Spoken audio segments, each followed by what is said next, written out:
So I know, for example, the person we do have on the Zoom call is someone who's still, very much at the beginning of their thinking and planning process, and also from a field very different from the two of yours. But I would love to get you did this as a team last year when you were preparing to head out, and I kind of think of this as the checking back in and seeing how what reality looked like compared to what you were expecting, and how you see it now that you are still in the process of living it, sort of connecting from Northwestern to the things I know you both are contemplating going on to next. But if you could just start by introducing yourselves and reminding whoever watches this on YouTube, in addition to the folks today, what you went off to do, what your majors were at Northwestern, and then what you alighted at your respective institutions to do. And given the way you're appearing on the screen, Jane, I'm gonna ask you to go first, even though I think you may be, well, you're not that jet lagged from North Africa. Yeah, no, thankfully no time difference. Um, yeah, so hi Jimmy. My name's Jane. I graduated Northwestern in 2024. I majored in history and American studies at Northwestern, and I'm doing my master's, my MPhil in American history at Cambridge right now. And I was awarded the Gates Cambridge Scholarship for the 2025-2026 cycle. And actually, next year I'm going leaving England to do my PhD at the University of California, Berkeley, also in history. So I think that kind of covers the brief bases, and I'll let Kaylin introduce herself now. Oh yeah. Hi, I'm Kaylin. I graduated Northwestern tw June 2025. I studied social policy and legal studies, and then I'm doing my Master of Public Policy at the University of Oxford, and I'm a Marshall Scholar.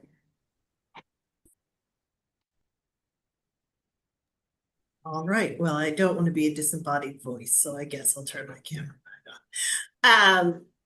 So, Jane, having completed the sort of cycle from undergraduate to nascent doctoral student, you're in a particularly good place to sort of compare what it was you did at Northwestern, what it was you did in your years between Northwestern and Cambridge, the sort of structure at Cambridge, and now what you've seen, I assume, as you went through the doctoral program selection process. That too may not be exactly what you think it's going to be. Things tend to morph, but you've got the elements for a good change over time arc. So I'll leave you to it. You mean change? So do you mean change over time in my own, I don't know, my own kind of intellectual trajectory, or what I'm noticing different across these things? Both and. Okay. The first thing I'll say is, yeah, so I had a year after I graduated, I worked for a year. I lived in Boston, and before going to apply during that year, I applied for these fellowships, and then I started at Cambridge. So the first thing I'll say is like either Jimmy or anybody watching, I think it was actually really helpful to have a year out, a year working for me. That was really important. I wanted to have.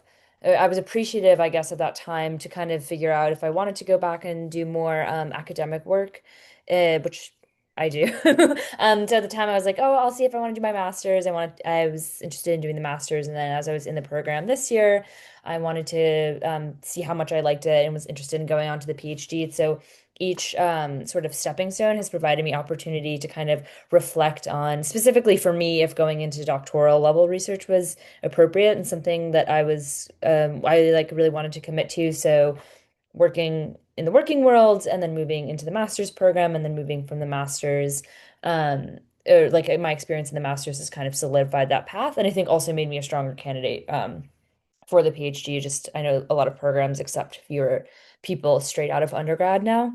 So that has just been helpful in my intellectual trajectory, just broadly in terms of my orientation towards and my passion for research, which I sort of had in undergrad, but it was kind of the thing where it's like, I like what I'm doing, but I don't have a sense of like what other kinds of things are out there. Um, the institutions that I've been at are extremely different. Northwestern is extremely different than Cambridge. I would be interested to hear what Kaylin has to say about Oxford. I think the Oxbridge system is very distinctive. There's lots of very, very cool things about being at Cambridge, aesthetically, in terms of experience. The kind of ancient traditions at Oxford and Cambridge are very interesting. I will say the structure of my faculty is a little different than what I thought it would be, and not always in the best way. And that actually helped me think about what I wanted out of a doctoral program.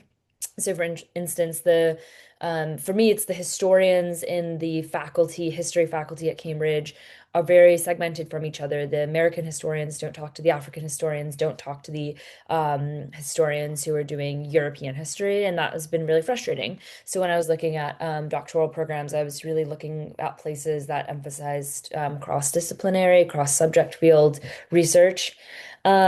But it hasn't really impeded my experience at Cambridge, and it has provided me perspective on what I wanted out of the department I'm going to go live in for the next 6 years, which I'm sure I'll have problems with Berkeley as well.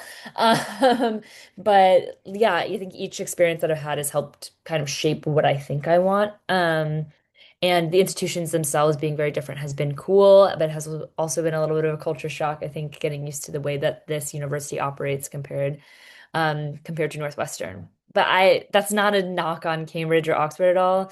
I think part of it's a departmental thing, and also it's truly amazing to be at these places that are so international, so old, and there's just so much that I get to pinch myself that I'm walking around these old campuses and getting to take advantage of the resources here. So yeah, maybe that starts to answer the question, but I'm happy to take more follow-ups too.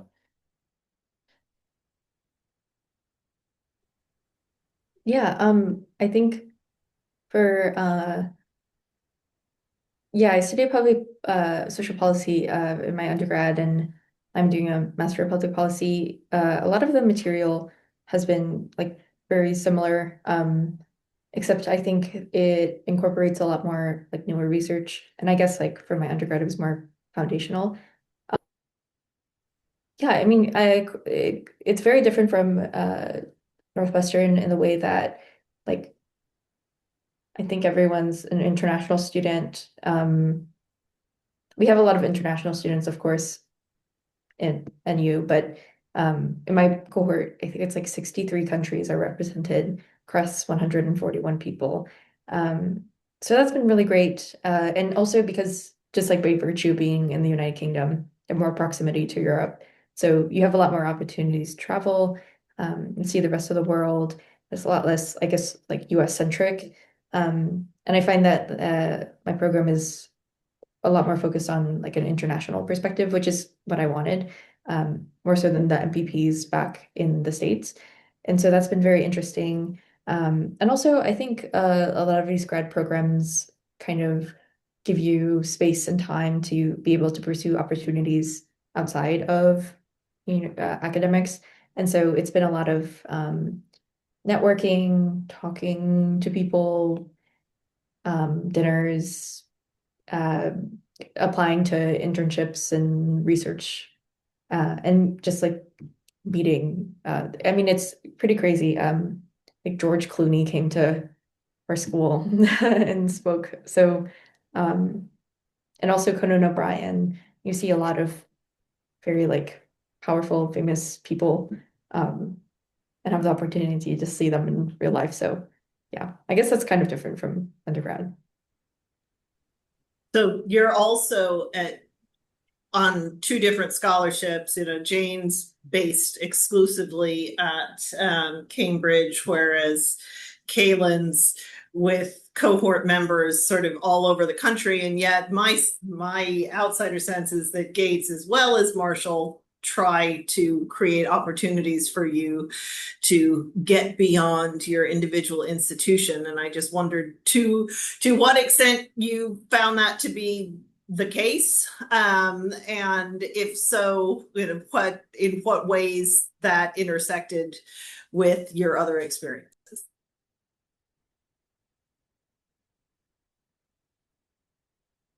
Sorry, do you mean to move beyond the institution, like the kinds of opportunities that the scholarships themselves provide in Yeah, addition so to academic? your Gates orientation and Yeah.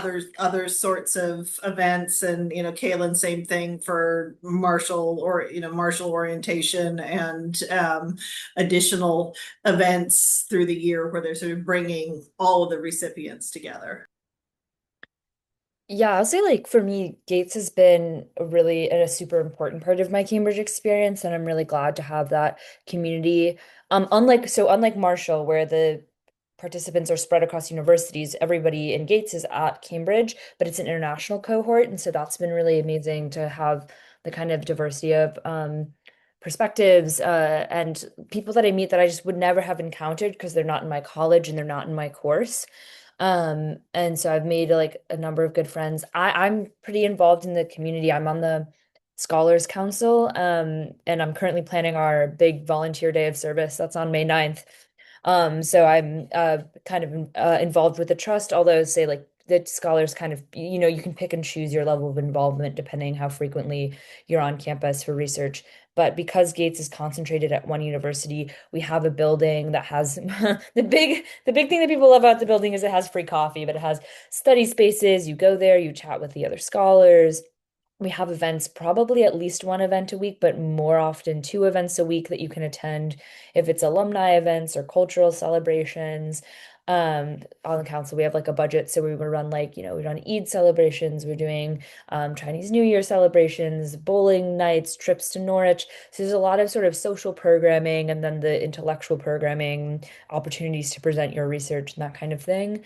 So that's been a huge asset for me in Cambridge intellectually. And then there's all the resources that Gates has financially, which have been amazing. So I'm part of this, like, they're running a Leading with Purpose program, which is like a leadership workshop that I'm actually attending tomorrow night and Saturday, but it's taken place over 4 months. That is all expenses kind of paid. Little retreats that we're doing with other people who want to talk about leadership through the Gates program. There's also just independent academic funding to go to conferences.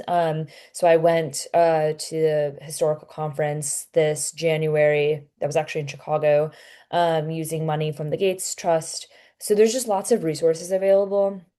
People take advantage of it to different extents, but I've definitely been trying to maximize my time as part of the Gates Trust, the kind of resources they have, and then the community of people that's formed kind of as a result of that. I'd be interested to hear how Marshall is different, given that people are spread across different universities. But it's been a really formative part of my Cambridge experience.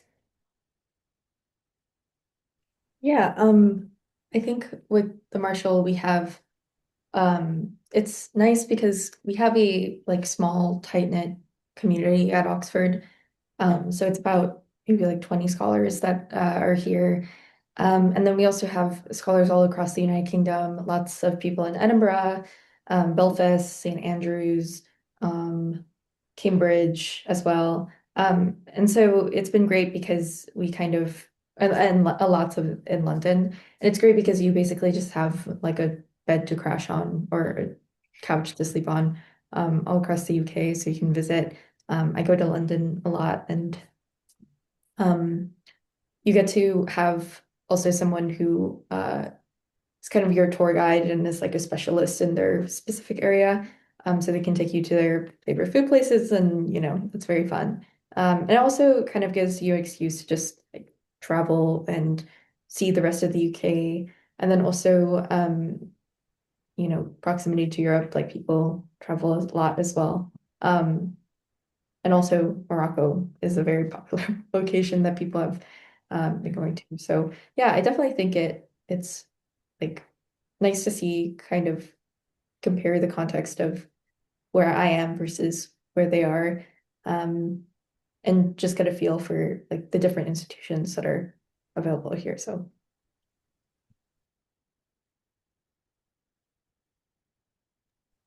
So I'm curious before I stop recording and let Jimmy or I keep meaning not to use the name. Anyway, ask questions is what your takeaways are now that you've been within the sort of Oxbridge collegiate system.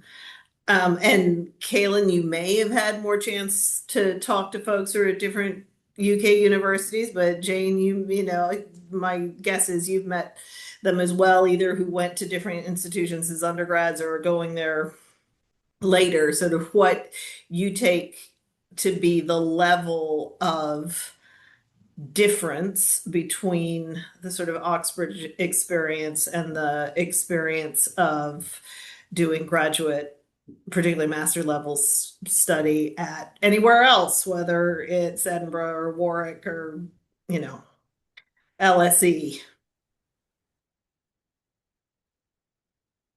Um, I have a number of friends here who are from the UK who have done undergrad study elsewhere. A lot of people in my course actually did Warwick, a couple that were at Brighton.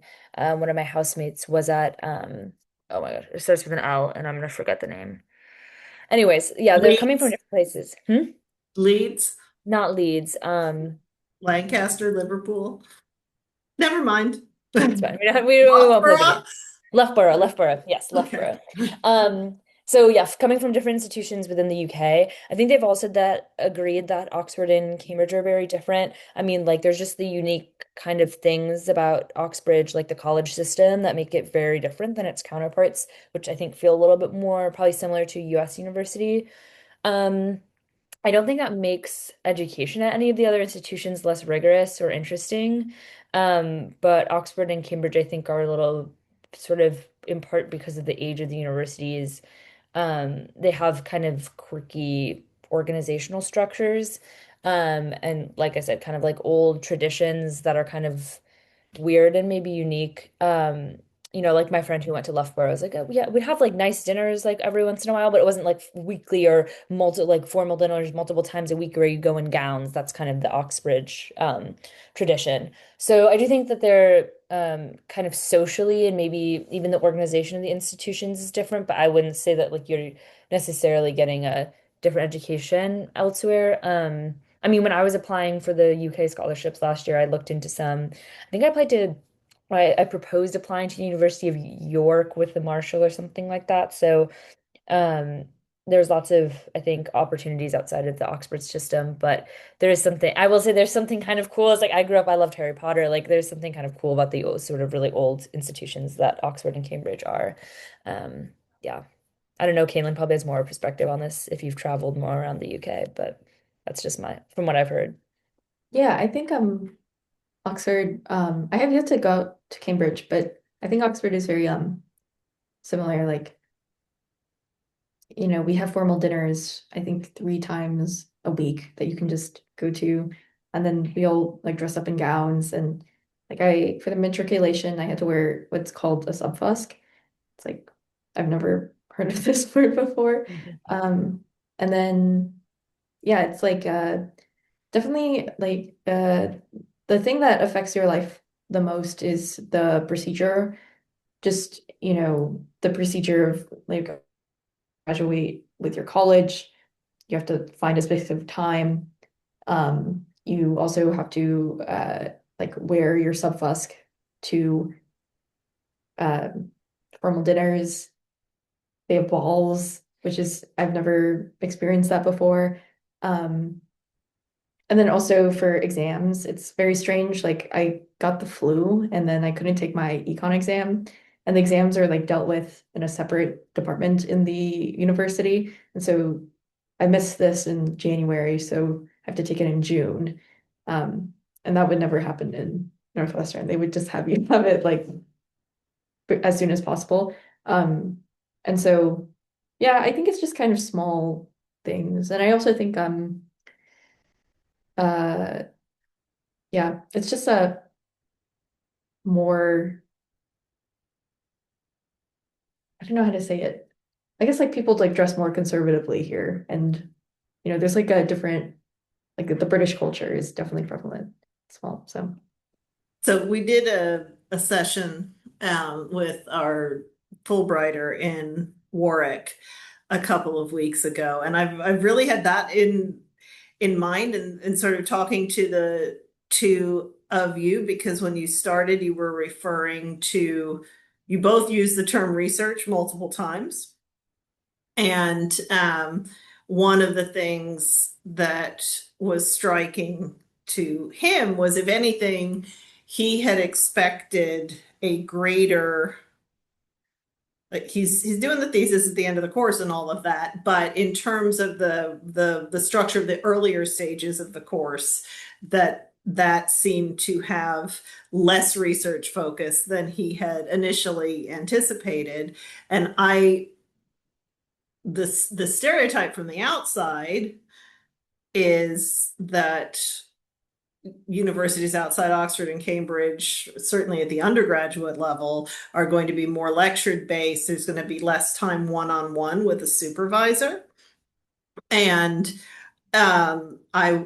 I was curious as to your two relative experiences, and in conversation with your friends and colleagues who've sort of had it of others, whether it did feel as if to you, because Kaylin, it sounded as if on your course you did think there was more research basis perhaps than the undergraduate policy courses, and Jane wondered, not just in your own course, but what you're hearing in terms of the pedagogical style, because that's something that Oxford and Cambridge run around the world certainly projecting, is the opportunity to have this supervisory or tutorial system where you're working in smaller groups compared to other places.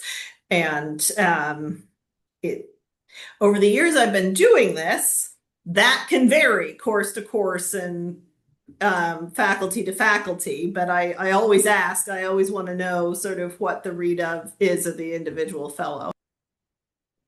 I mean, I can speak to this actually because it's been a point of contention in my course.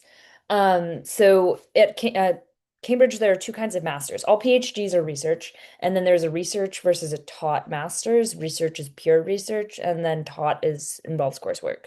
So my course history involves you have to take three courses, so two in the fall, one in the winter, none in the spring, and a 20,000 word dissertation. That's about 70% of your grade. So it's kind of taught, but it's kind of research because the bulk of our grade is on the dissertation, and we have quite a lot of time to write the dissertation because the coursework isn't that consuming. There are multiple people in my course who did study abroad undergrad at Oxford. I don't know, none of them did study abroad undergrad at Cambridge, but a lot of them did a year at Oxford and loved the tutorial system and wanted to come back to do their master's because they loved the tutorial system.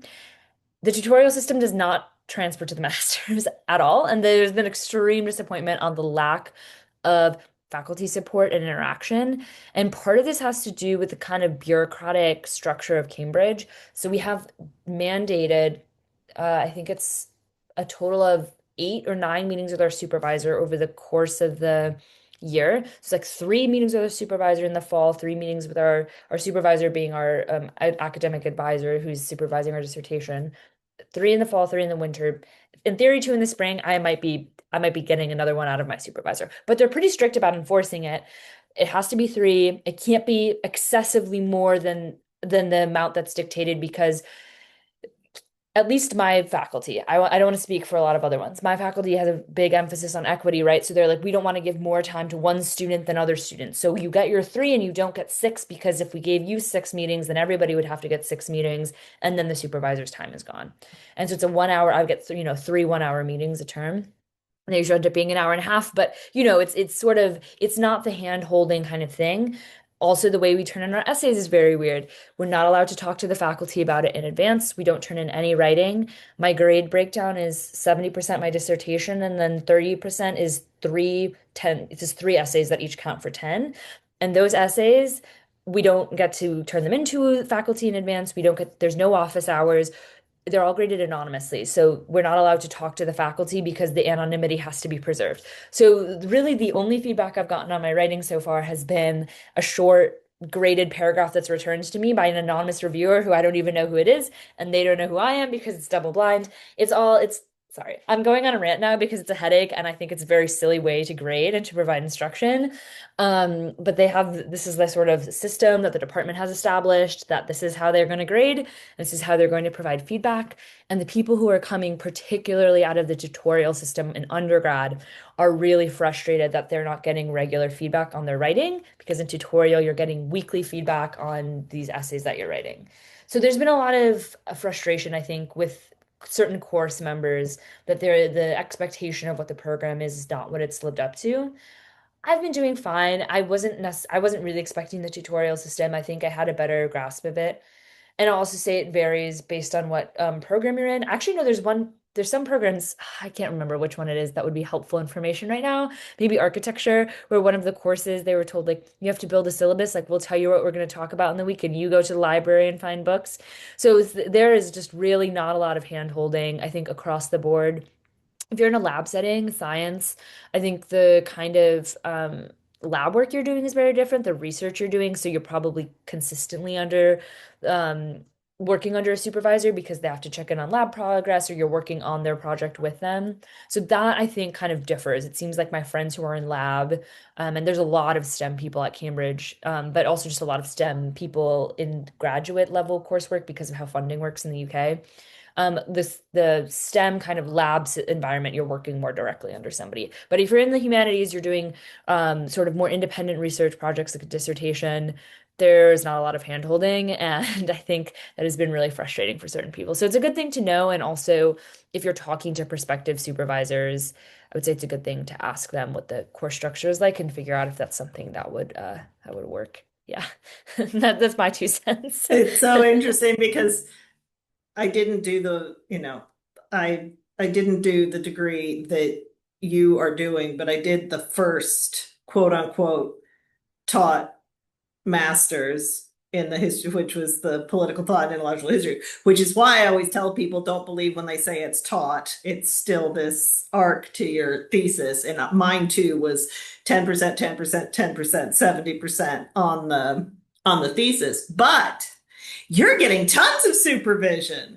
We met at the beginning of each paper. We met with the advisor. Then we went off, but this is what you would have, what they've lost. It's interesting. And then you'd go back at the end and they wouldn't grade it. They wouldn't necessarily like be the grader, but it was, you had two supervisions, one to set the topic. They'd tell you go off, write something on this topic, you figure it Yeah. out. You'd figure it out, you'd come back, and then you'd discuss what you figured That's how out. And the classics department works that way still. So it really just yeah, varies department and department on how yeah. the supervision is. But the common theme, I mean, and this was also the first person I ever heard say this was my undergraduate advisor about being a doctoral student at Yale, which was you showed up, they said, you're brilliant, go be brilliant, come back when you've got something.